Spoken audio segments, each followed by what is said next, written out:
তো ইতিমধ্যে আমি চলে এসেছি তুত্তুই পাহাড়ে।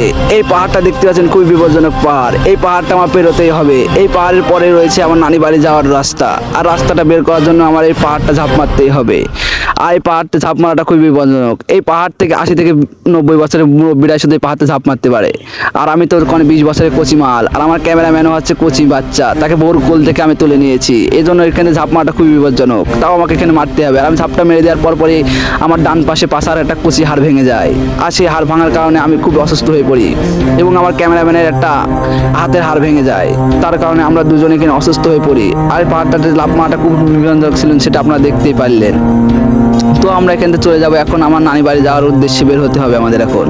তো আপনারা দেখতেই পারলেন এখানে কতটা বিপজ্জনক ছিল। এখানে শুধু 80 থেকে 90 বছরের মুরব্বীরা শুধু ঝাঁপ মারাটা তাদের পক্ষে সম্ভব, আমাদের মতো পশ্চিম মালদের জন্য এই পাহাড়টা নয়। তো চলুন আমার নানি বাড়ি যাওয়া যাক। তো আমরা এখন চলে যাব আমার নানি বাড়ি। আর এখানে দেখতে পাচ্ছেন তাপমাত্রা প্রচুর, সবসময় 2-3 থেকেই থাকে, যার কারণে আমাদের এখানে টিকে থাকাটা খুবই কষ্টকর। আর আমি এখানে একটু পাশার হাতটা জোড়া লেগে, আমার ক্যামেরাম্যানের হাতের হাত জোড়া লেগে আমরা এখন রওনা হব। আর আমাদের থলেতে অল্প একটু পানি থাকার কারণে আমাদের এখন বেরোতে হবে পানির খোঁজে। তো আমি এখন ব্যাগটা ঘাড়ে নিয়ে চলে যাচ্ছি পানির খোঁজে। আর আমার ব্যাগে আমার বউ আসার সময় যা ঝালমুড়ি দিয়েছিল তা আমাদের খাওয়া শেষ। আর আমার নানি আমার জন্য তেলাপোকা ভাজি, পিঁপড়ে চচ্চড়ি তো রেখেই দিয়েছে, যার ক্যামেরাম্যান আর আমি যাওয়ার পরে আমার নানি আমার এটা খেতে দেবে। তো আমরা এখন চলে যাব টুকটুক টুকটুক করে হচ্ছে পানি খোঁজার উদ্দেশ্যে। আর আপনারা দেখতেই পাচ্ছেন আমার থলেতে অল্প একটু পানি আছে। এখন আমি আর আমার ক্যামেরাম্যান এই পানিটুকু পান করব। তো অল্প একটু পানি থাকার কারণে আমরা অল্প অল্প করে দুজনে ভাগ করে খাই, কারণ আমার ক্যামেরাম্যান খুবই সদয় বড় মনের মানুষ। ক্যামেরাম্যান খুবই বড় মনের মানুষ। তার বউ আসার সময় তাকে একটা পার্সোনাল একটা জিনিস দিল, সে আমাকে সেটা খেতে ভাগ দিয়েছিল। তাই এখানে পানির সময় আমার পানিটা খাওয়া শেষ, তাই আমি পানির পাত্রটা টান মেরে ফেলে দিলাম। কিছু কিছু মেয়ে আছে, ছেলেদের আমি ইউজ করে তাদের টান মেরে ফেলে দেয়। ঠিক আছে গাইস, তা চলো আমরা সামনের দিকে এগিয়ে যাই। তো এখানে 2 রকমের পাথর রয়েছে। একটা পাথরের নাম হচ্ছে পোটলে, আর একটা নাম হচ্ছে মফিজ। যে পাথর দুটো কোন সময় একত্রিত হতে পারবে না। এই পাথর দুটো খুব ভয়ঙ্কর পাথর, যা এখানে বসবাস করে। আর আমি এর মধ্যে চলে এসেছি একটা নদীর পুকুরের সামনে। আমি এই পুকুর থেকে এখন একটা পানি পান করব। এই পানি পান তো সহজে করা যাবে না, কারণ এই পানিতে জঘন্য রকমের ময়লা রয়েছে। যে ময়লাগুলো খেলে আপনার পেটে ব্যাকটেরিয়া থেকে শুরু করে সব রকম হতে পারে, এবং আপনার হচ্ছে ব্যাকটেরিয়া হওয়ার কারণে আপনি এখানে বিধবা হয়ে যেতে পারেন। আপনার জন্য যে মেয়েটা অপেক্ষা করছে সে বিধবা হয়ে যেতে পারে। আর এই বিধবা হওয়ার পরে সরকার তাকে কোনো বিধবা ভাতা দেবে না, যার কারণে আপনাকে সবসময় সতর্ক হয়ে চলাফেরা করতে হবে। তো আপনারা এখন দেখতে পাচ্ছেন আমি এখন পানি পান করব, যার কারণে আমার কাছে রয়েছে একটা নল। আর এই নলের ভেতর পড়া লাগবে আরো অনেক কিছু। আর এই নলটার ভেতর আমি এখন ভরবো চুলি পাতা, লতা পাতা, যত রকমের এখানে বন জঙ্গল আছে সেটা আমি নলের ভেতরে এখন ভরে তারপরে আমি এটাকে একটা ফিল্টার রূপে পরিণত করব। আর এই ফিল্টার রূপে পরিণত না করতে পারলে এই পানি যদি আমি পান করি তা আমি 1 থেকে 2 মিনিটের ভেতরে আমার মৃত্যু হতে পারে। আর আমার মৃত্যু হওয়ার কারণে আমার বউটা বিধবা হয়ে যেতে পারে। তার জন্য আমি এখন হচ্ছে এগুলো এখন নলের ভেতরে ভরবো। আর ভরেছি এখন আমি এখন পানিটা পান করব। আর এই পানি পান না করলে আমি আর আমার ক্যামেরাম্যান এখানে হার্ট স্ট্রোক করে মারা যাব। ঠিক আছে, আর পানিটা পান করাটা আমাদের খুবই জরুরি।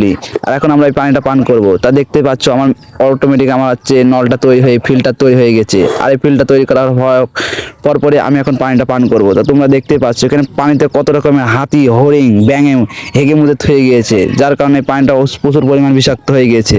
আর এই বিষাক্ত পানি পান করার পরে আপনার কেমন অবস্থা হবে তা আপনি বুঝতে পারছেন। আর ফিল্টার লাগানোর পরই পানিটা স্বাদ এত হয়ে গেছে তা কি বলবো। তো আমার পানি পান করা হয়ে গেছে, আর আমার ক্যামেরাম্যানও পানি পান করে ফেলেছে। তো আমরা এখন হাঁটা দেবো।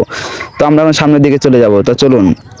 তো এখন আমি আর পানি পান করার পরেই আমার একটু হিসু পেয়েছে, তা আমি এখন হিসু করব। আর তোমরা হিসু করার সময় সবসময় সতর্ক থাকবে এবং চারপাশটা দেখে নেবে ঝোড় জঙ্গলে হিসু করার সময়। আর আমি এখন হিসু করছি। আর হিসু করাটা আমার এক্ষুনি হয়ে যাবে, কারণ আমি অল্প পানি করেছি আর অল্পই এখন হিসু করব। আর হিসু করার সময় তোমরা সবসময় বসে হিসু করবে, কারণ বসে হিসু করার সবচেয়ে আমাদের ইসলামে বলা আছে বসে পিশাব করো এবং পিশাবের পর কুলুপ করবে। অবশ্যই তোমরা কুলুপ করে পিশাব করার পর। তো আমি এখন পিশাব করা শেষ, আমি এখন চলে যাবো আমার নানি বাড়ি যাওয়ার উদ্দেশ্যে।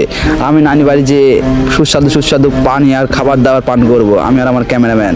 তো আমরা এখন চলে যাব সামনের দিকে। এবার সামনের দিকে যে দেখতে পাচ্ছেন পার, আর সামনে পেয়ে গেছে আমি নদী। সামনে আপনারা দেখতে পাচ্ছেন নদী, আর এই নদীর পরেই রয়েছে আমার নানির বাসা। ওই যে আমার নানির বাসা দেখা যাচ্ছে নদীর ওই পারে। আর এত বড় নদী পার করতে হলে আমাকে প্রচুর পরিমাণ পরিশ্রম করতে হবে। আর এই নদীতে রয়েছে বড় বড় কুমির। এখানে 80 ভাগ কুমির রয়েছে আর 3 ভাগ ব্যাঙ রয়েছে।